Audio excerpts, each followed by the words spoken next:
ओम शांति। ओम शांति। ओम शांति। तो आइए चलते हैं अपने इस रूहानी सफ़र पर, जहां आज के दिन के साथ जुड़ते हुए 21 सितंबर 2022 को आइए अपने इस अनुभव की पाठशाला में, जहां पर रोज परमात्मा हमें पढ़ाता है और उसकी मीठी मीठी बातें हम अपने अंदर धारण करते हैं। तो आज ज़िंदगी के 4 सब्जेक्ट्स को दोबारा से देखते हैं। तो सबसे पहले जो ज्ञान का, जो विजडम का हमारा सब्जेक्ट है, उसमें परमात्मा हमें रोज ज्ञान की बातें देता है। ये रोज रोज ज्ञान की बातें हमें गरीब से साहूकार बनाती हैं, क्योंकि परमात्मा के ज्ञान के आगे हम बहुत बहुत गरीब हैं और रोज उसकी ज्ञान की बातें हमें साहूकार बनाती हैं। ये इस तरह से समझना चाहिए कि एक यज्ञ चल रहा है, एक हवन कुंड है और उस यज्ञ में रोज ज्ञान की बातें हम डालते हैं। वो ज्ञान की बातें उस यज्ञ में घी का काम करती हैं और अग्नि को जलाने में ये घी बहुत ज़रूरी है। इसी तरह से ये यज्ञ है जिसमें हम अपने आप को बदल रहे हैं, परमात्मा की डायरेक्शन पर चलकर उसको फॉलो करके हम बदल रहे हैं।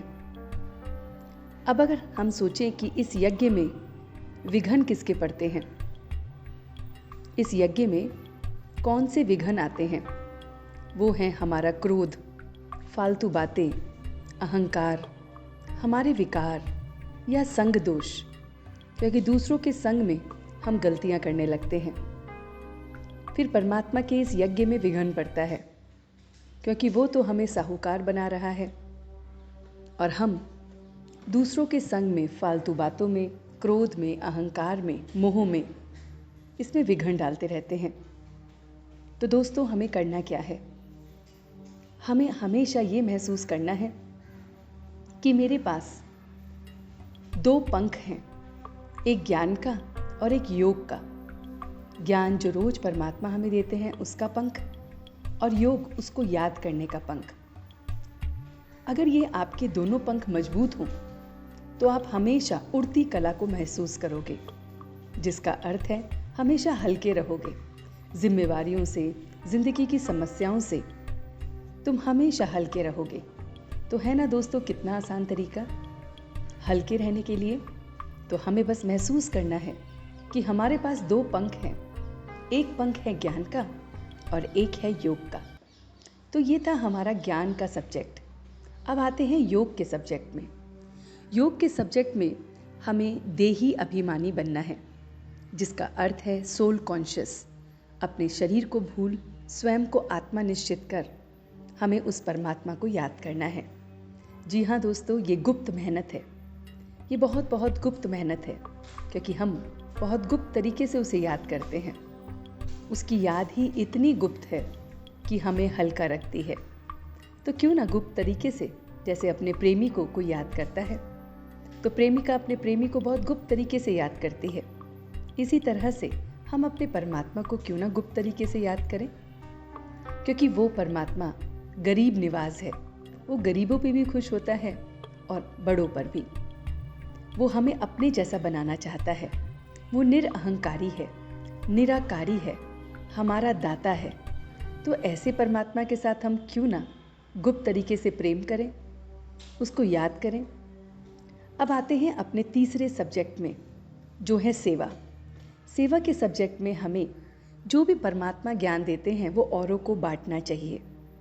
जो भी मेरे पास है वो सबको मिलना चाहिए, जिसका अर्थ है ये प्यारी प्यारी बातें परमात्मा की हम अपने घर परिवार वालों को और सबको, जो भी दुखी हैं, उनको बताएं, ताकि उनका दुख दूर हो जाए, ताकि उन्हें भी उस प्रेमी से, उस परमात्मा से प्यार हो जाए, ताकि वो भी ज्ञान और योग के पंखों से उड़ते रहें, जिम्मेवारियों से, समस्याओं में भारीपन ना महसूस करें।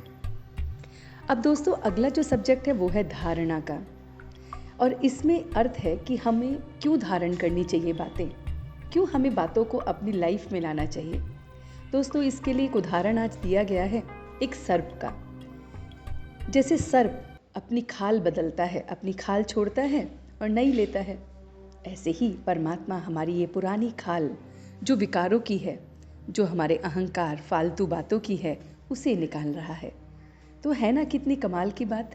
तो हमें कितनी खुशी होनी चाहिए कि हमें तो वो सोना जैसा बना रहा है, वो हमें निरअहंकारी बना रहा है, वो हमें सहनशील बना रहा है, वो हमें महावीर बना रहा है कि सहन करेंगे तो महावीर बन जाएंगे, क्योंकि वो साथ में खड़ा है। तो दोस्तों, हमें करना क्या है? हमें अपनी इस पुरानी खाल जो कि हमारी फालतू बातों की, क्रोध की, अहंकार की, चुगलियों की, दूसरों में दोष ढूंढने की है, उसे छोड़ देना है और एकदम निरअहंकारी बनना है। हमारे इस मुख से सबके लिए सिर्फ रतन ही रतन निकले, रतन मोती जो सुख देने वाले हों। हम किसी की ईवल बातें, गंदी बातें ना सुने। दोस्तों, एक और काम हमें करना है।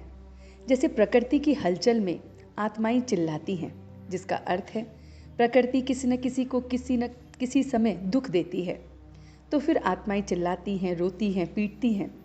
लेकिन हमें उस समय रहमदिल बनना है, मर्सीफुल बनना है। जैसा मेरा परमात्मा है, दुख दूर करने वाला है, ऐसे ही मुझे भी बनना है। दोस्तों, आप जानते हैं ना कि बच्चा हमेशा पिता को फॉलो करता है, तो हम भी तो उसके बच्चे हैं, तो अपने पिता को फॉलो करना चाहिए। तो हमारा पिता है मर्सीफुल, तो वो हमारे दुख दर्द को दूर करता है, वो हमें बहुत बहुत सुखी बनाता है। तो हमें भी दूसरों को ऐसे ही बनना है, हमें सबके लिए मर्सीफुल बनना है, दुख दूर करने हैं। तो उसके लिए करना क्या है दोस्तों? हमें सबके प्रति शुभ भावना रखनी है। हमें दूसरों के दुखों को समाप्त करने के लिए स्वयं के प्रति भी रहमदिल होना है और सर्व के प्रति भी रहमदिल होना है। जी हाँ दोस्तों, जब जब हम रहमदिल होंगे तो मेरा तेरा की हलचल समाप्त हो जाएगी। जब सबके प्रति शुभ भावना रहेगी ना दोस्तों, तो आपके अंदर वो परमात्मा का वास होगा, तो आप मेरे तेरे से हट जाएंगे। है ना कितना आसान तरीका?